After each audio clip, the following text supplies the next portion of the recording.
Mark is looking at his feet. He can feel the wet and soft grass underneath that slightly tickles his skin. The earth surrounding him is green, and he can smell the rain in the air. He is on top of the world and can feel clouds running through his hair. He can feel the tiny droplets of rain on his skin that make him feel alive. But then, suddenly, he hears a loud roar. He looks back from the top of the mountain. A huge rock is rolling down. He panics, and he starts to run towards the rock. He is confused. Why is he running towards it when he should run away from it? The soft, wet grass now becomes sharp-edged. It feels like he is walking on thorns, but he keeps running. Why? He is not sure. The sound of the rolling stone becomes louder and louder. Mark wakes up. He is sitting on a station waiting for his train. His train arrived. Mark gets up. He's dressed up in a corporate attire. However, his hair is messy. His tie seems to be strangling him, and the darkness underneath his eyes shows that he has not slept for a very long period of time. As the train comes nearer, Mark starts to walk towards the tracks. He paces up as the train reaches the station, and the moment he reaches the tracks, the train arrives and the doors open up. Mark works on the 17th floor of some finance company, whose name he can't seem to remember. His job is to make calculations and tally numbers, or maybe it is to make a few phone calls about those numbers. His mind is foggy. He doesn't know what exactly he's supposed to do. Did you find it absurd that Mark did not run away from the stone in his dream? Or that he is living a meaningless, miserable life, but he fails to end it? Do you feel familiar with Mark's condition? When you revoke all religious beliefs that tell you that if you abide by a few rules, you'll end up in the clouds with a 100-canal mansion, and if you don't, you'll be in a toasty eternal bonfire. Forget Egyptian cotton sheets, you'll get to snooze on molten lava mattresses. Life has no eternal meaning, and there is no such thing as fate. No one is writing a good life for you. Things will not eventually be okay, and once you die, there's no heaven or hell waiting for you.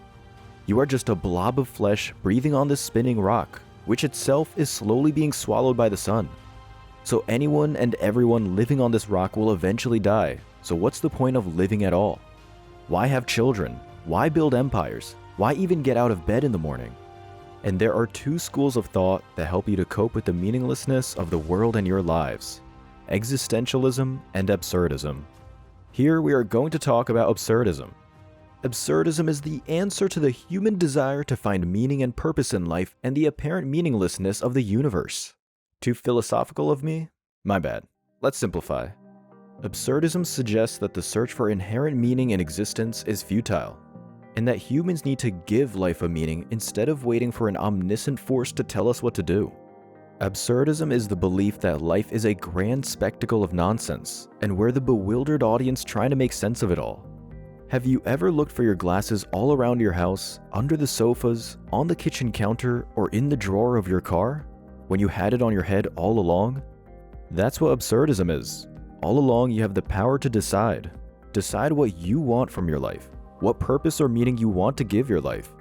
Sure, the world will end one day. No one can stop that. The sun will eat us, and our empires may fall as soon as we die. But isn't that freeing? Isn't that the very reason to live even more? Cherish every single moment of your life with more intensity. Camus says that his philosophy of absurdism is a lucid invitation to live and to create in the very midst of desert. Revere the moments of happiness when you are eating a meal with a loved one, or dancing with your child to a Taylor Swift song. All these ordinary things are what give purpose and prosperity to your life. Yeah, Taylor Swift has that effect. Try Shake It Off. Albert Camus was the enigmatic French philosopher and writer. Picture a smoky Parisian cafe in the 20th century, where ideas flowed as freely as the espresso, and Camus was the center of attention. It was here that he found himself amidst the likes of Jean-Paul Sartre, Simone de Beauvoir, and other OGs of the literary and philosophical world. Born in 1913 in Algeria, Camus grew up in poverty.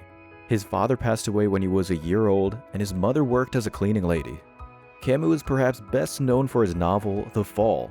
In it, he says men are never convinced of your reasons, of your sincerity, of the seriousness of your sufferings, except by your death. So long as you are alive, your case is doubtful.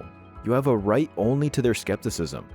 Camus also penned The Myth of Sisyphus, an essay where he likens the human struggle for meaning to the mythological Sisyphus, who endlessly pushes a boulder up a hill. The stone that is rolling down towards Mark in his dreams represents the pain of living.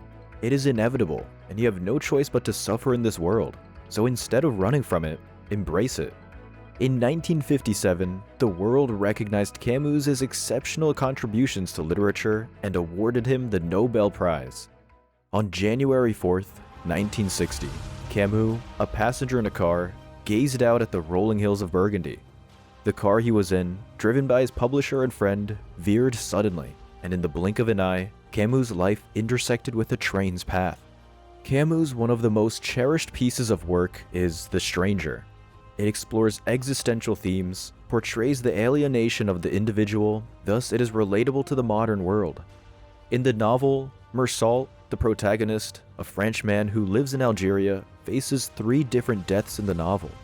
It is the death of his own mother, an Arab man he killed, and himself. Meursault is indifferent to everyone. He shows no remorse on his mother's death, nor when he kills the Arab man. He feels nothing. He cares for nothing. He is apathetic towards everything. But when the state deems him guilty and he himself is about to die, he realizes that he has been living like an animal. Death heightens our sense of consciousness. Death is what makes us human. It allows us to relate to every other human being, because the moment we are born, death is written in our fate. Death makes one realize that they are not a stranger, but like everyone else, another human being anticipating death. Every morning, Mark walks towards the same tracks, but just before he's about to jump, the train arrives. It's a funny little game he likes playing with himself. The rush that he feels just before he's about to jump allows him to feel something, anything, that he is unable to feel otherwise. He is living his life to feel that rush of a single moment, when he should accept his sufferings and needs to find a speck of hope in it. We are all eternally doomed to die, and the world is ending, and the money-making machines we have turned ourselves into are not going to matter the evening we have an accident and our body is laying in the middle of the road. When some people are making a video of our brains scattered on the road and others are calling for an ambulance and the cynical ones are calling us an asshole for blocking the road. Too grotesque? Okay, let's tone it down a bit. Now, all these things should not depress or make us lose hope, but we need to acknowledge that all this is inevitable. We need to define and give a purpose to our lives, a purpose that makes us want to live and allow us to be happy. Mark needs to take control of his own life, be aware of his surroundings. This perspective can help us find meaning in our daily tasks by acknowledging the absurdity of the pursuit and making a conscious choice to embrace it in this modern world. Instead of seeking ultimate purpose, we can find significance in the process and in our own values, even within the seemingly absurd routine of work. The world is not going to wait for you, so carpe diem, my friend. Carpe diem the hell out of this life. Be aware of death, but not be saddened by it. Treat it as a friend you'll meet after a long time.